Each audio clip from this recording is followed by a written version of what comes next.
And welcome back to the In Conversation. Why did you change your voice then? We've just been talking. Well, because I'm introducing the video. And a guest I've been excited to have on for a very long time. There's going to be nerves. Really? There's going to be nerves, Okay. for sure. I'm excited to be on. Never been invited. Yeah. This is I reckon this is about the 37th attempt we've had this. Fun fact, for the long time In Conversation viewers, Stan was our first ever penciled in guest. Ever. You were the first on the sheet, first on the bill, first arranged, and we're just sitting down now. What must be at least 12 months later, maybe even more. Yeah, it was the start of season one proper. So it was March last year. I haven't done 12 months. I've been quite good. This is good for me. Yourself in 9 months. This is good for me. One of the most startling things about you, Stan, and there are many, is the fact that you've come into this room, and anyone who's been on knows what I'm talking about, with a bubble hat on. This is perfect. This is absolutely perfect. I could live in this. This is the heat.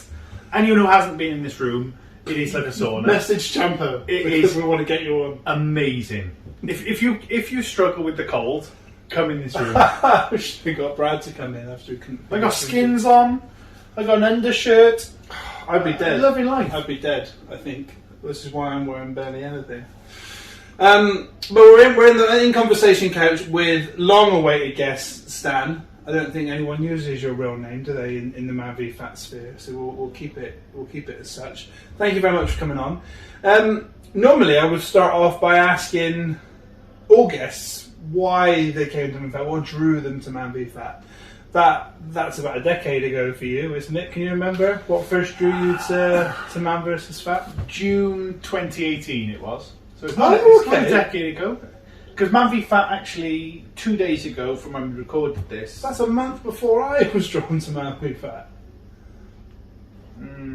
You sure? Yeah, I was July 2018. Oh, I might have been. No. I think you might have your date. I think I might be June 2017. But anyway, my next story is going to be accurate because 2 days ago was the 6th anniversary of MANvFAT running ever. So 6th anniversary, 6th birthday of MANvFAT, and I came into it in Cardiff, which was the only league in Wales back then. The very first league in Wales when I started in June of 1 year. It might have been 2017, it might have been 2018. Who knows? And started my journey. I'd heard about it through a friend, which most people turn up knowing someone. Word of mouth is really good. Heard about it through a friend, knew I needed to lose some weight, had recently got married. I'd lost 20 kilo, got down to like 100 and I can't remember. This is before joining MANvFAT. Yeah, got down from like 130 to like 118, I want to say. So 130 is your top? Yeah, 130 was my top, yeah. I'm on my own, did for the wedding, went on honeymoon, we got pregnant straight away, and I just piled on the weight. It was almost like, oh, I've done it now, I've done it for the wedding, I don't need to do it again. And one of the worst moments of my life, I can remember holding a newborn, looking at a photo of me and a newborn, thinking I should be the happiest person in the world, and just being really, really sad. Really, really sad. And I was at 138.6 at that stage, yeah. 138.6, which if you have, if you've been 160 kilos, it doesn't seem like a lot, but for someone who had been me, and had always been big, that was really tough to take. And at that point, I had like full support of my wife. I had a child, a newborn that kind of needed something different. Well, what I thought was something different, and MANvFAT seemed to fit the bill. Fantastic. So at that point, obviously anyone that knows you, and most people that don't, will know that you've been on a hell of a journey with MANvFAT since joining, from player to captain, then player facilitator, and now coach of the Newport League. At what point did you fall in love with the program that much that you wanted to pursue it as much as you have? Day two. Day two. Yeah, I would say day two. Mainly because the first person I ever met with MANvFAT was a guy called Roger. Because you had two coaches from Cardiff City Foundation, and Roger Smith, who is the lead coach of Bridgewater. I think he was lead coach of Western. He's lead coach of a few leagues, and he is Mr. MANvFAT. He used to be our old regional manager, and he was there setting up our session. And I can remember vividly having just one of the best seasons, really enjoying the football, but not doing great on the scales. And it was born out of kind of wanting to change certain things, because it wasn't run very well when it was run by the Cardiff City Foundation. It got loads better. I know when you joined, it was tons better. Because we're ex. What do you call it when you play against someone? Adversaries. We're ex-adversaries in Cardiff. So yeah. Oh, I see. Yeah, so you can call it that. I loved MANvFAT as a concept, but it wasn't quite right. And when something isn't quite right, my instant reaction isn't to go, that isn't quite right, and walk away. It's going, that isn't quite right. Probably I could add some value to that, and hopefully I have over the years. Captain was from day one, so I was nominated captain from in the crappy WhatsApp chats you have beforehand. Yeah. I know you really well, because I've seen your picture on WhatsApp and I've spoken to you 3 times. You're a captain. You've had the total interactions with me of 3 things, so I think you'd be a great leader.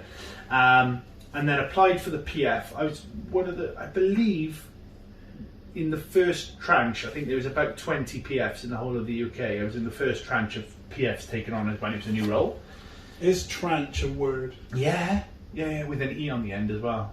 Put a contention. Posh, We'll come back to that. All right. I'll put a banner over this. You'll forget. I won't. I'll believe you. So I thought I could add some value. Became a player facilitator. Very, very quickly, just thought to myself, one league in Wales is not enough. 3 leagues in Wales as we've got now. So we've got the amazing Cardiff. The first league in Wales. We've got Newport, which is the largest league in Wales, and we've got Swansea. It's just gone from 14 to 16. Yeah, a lot of winter of growth. With the amazing coach Ben, who's a player here as well. So he plays in this league, but then coaches in Swansea. It needs more. It needs Wrexham. It needs Pontypool. It needs Merthyr. Merthyr's coming up. Can't wait for Merthyr. But Wales needs more, because this is a great concept.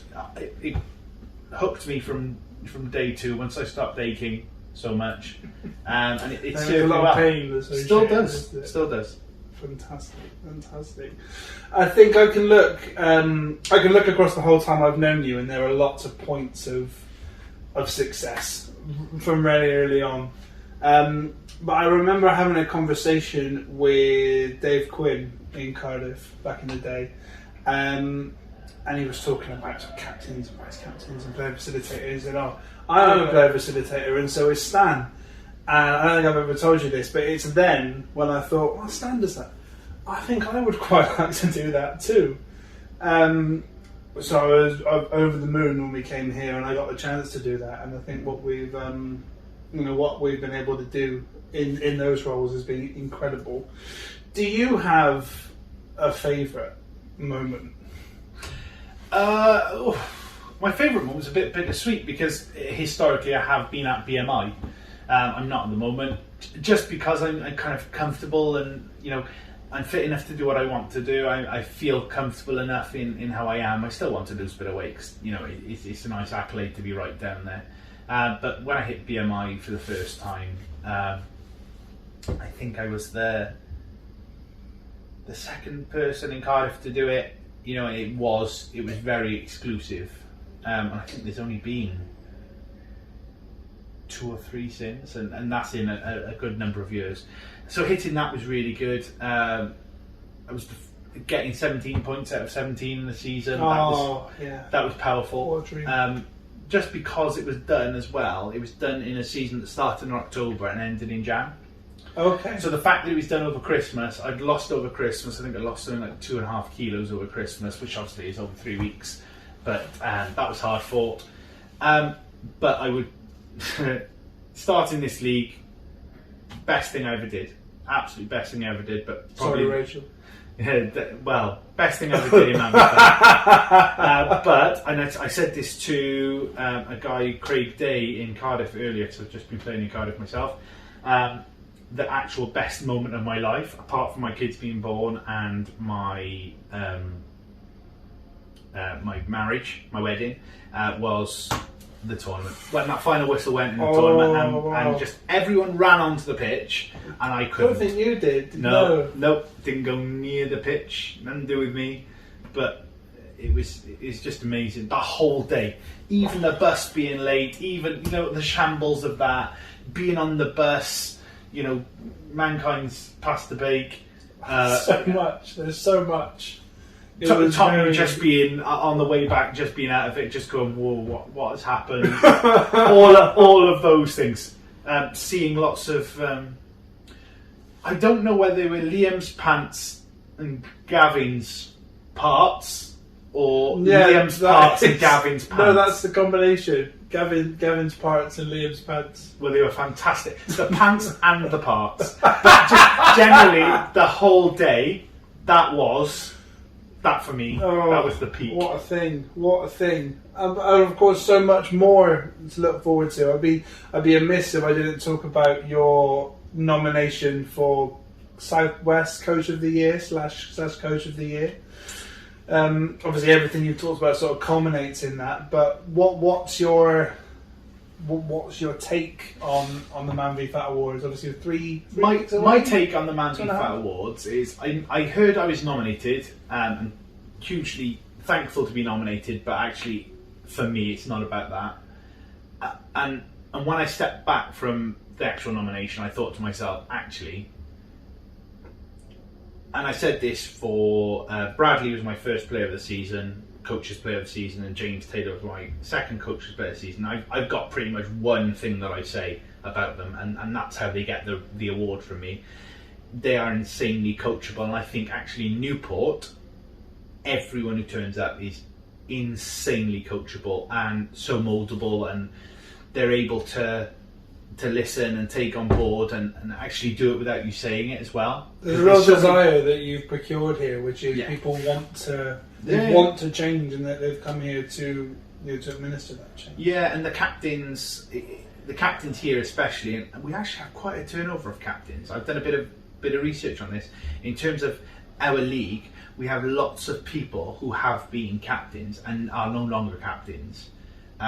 Even down to someone like yourself. You've been a captain, now not a captain, because that's not the role. And I think we've got such a wealth of leadership, and outside of the captaincy, people like Gavin Edwards who run our mental health interventions, Andy who runs our events and our he kicks off organising certain things.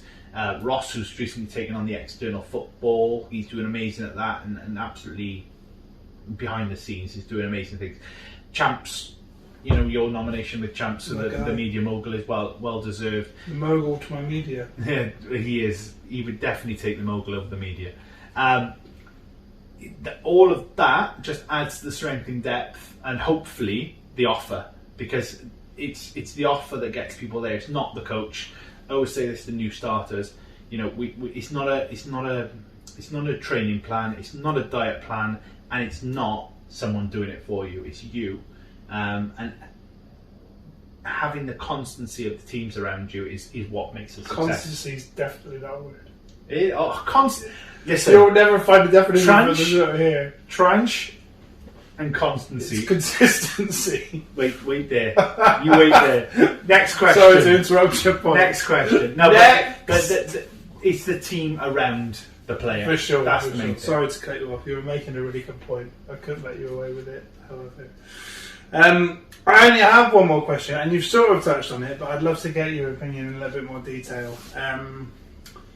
If you were talking, and I'm sure you have these conversations quite often with people that are thinking about MANvFAT, they're not quite sure if it's for them. What is it that you would say to those people? This is one of the questions I really love, because you and Champs ask it to everyone. I love hearing, why people joined up. because what they do is they kind of put across why they joined up onto someone else. But I'd ask a question. I'd say, what have you tried? What have you tried? What's worked in a certain sense? Because everything works straight away. You know, I'm gonna, you know, I'm not gonna eat anything for a week. I can do it. You know, you can go 3 days not eating anything and lose 4 kilos and think I've done well. But actually, what is it that's going to add? Personally, I'd say to someone, MANvFAT is going to add that ability to do something, to stick at it, and to stay there. There's loads of guys out there tonight that I'm looking at and thinking, do you know what? If you turned up on day one, I'd probably say we haven't got a great league here because you haven't got a lot to lose. You haven't got a lot to lose. You got a bit to lose, but you haven't got a lot to lose. And it's the MANvFAT. It's the fact that they're still in the program that's keeping it off for them. It's keeping them motivated, keeping them accountable, and I think all of those things. That's what's really important. MANvFAT isn't just, you know, this is a diet plan. You follow this, you will get down to where you want to be. It'll change you. If you engage with it, it'll change you. And I would say, you know, you may have tried something that's worked before, and you might want to go back to that. But actually, why did it stop working? And MANvFAT can be that thing because it's the people around you. People make the program. It's having a Billy, it's having an Alex Williams, it's having, you know, a Liam around you that's just going to constantly be on you, a Gavin Smith that's just going to be around you going, how was your week? Oh, I'm great. Tell me why. And have that conversation, and it keeps you honest. Thank you very much. That's all my questions. Do you have anything else that you particularly would like to share with the group? No. There's no one here. There's no one here. It's just cheers. Cheers upon cheers upon cheers. All of Dave's Scanlon's stuff. David. And a slushy machine. The only thing I'd say is, genuinely, I know you've been nominated for Player Facilitator of the Year, Media Mogul with Champs. There's been a load of nominations for our league, and just how unbelievably proud I am of everyone who's nominated, but just genuinely the fact that our league is nominated, that's the one I'm looking at. I'm looking at the fact that, you know, last year we lost nearly 100 kilo, 1,000 kilos, 100 kilos would have been probably week 2 of season 1, I think. We lost, you know, we aimed for that record and we got 600 kilos in the season, which is unbelievable. We lost close to 1,000 kilos, went to the national tournament, made a really great showing of ourselves in 2 teams, and not just for the winning, for the, you know, people around us were going, there's a bit of an ethos there, and that's what we want to celebrate. That is what I think deserves a real nomination. The fact that we've got such an amazing bunch here. League of the Year, perhaps. Hopefully. Yeah, but thanks for letting me be the coach. Stan, well, it wasn't up to me, but if it was, I would definitely let you continue to be the coach. Thank you very much for coming in, and finally, see you Friday. See you, man. Cheers.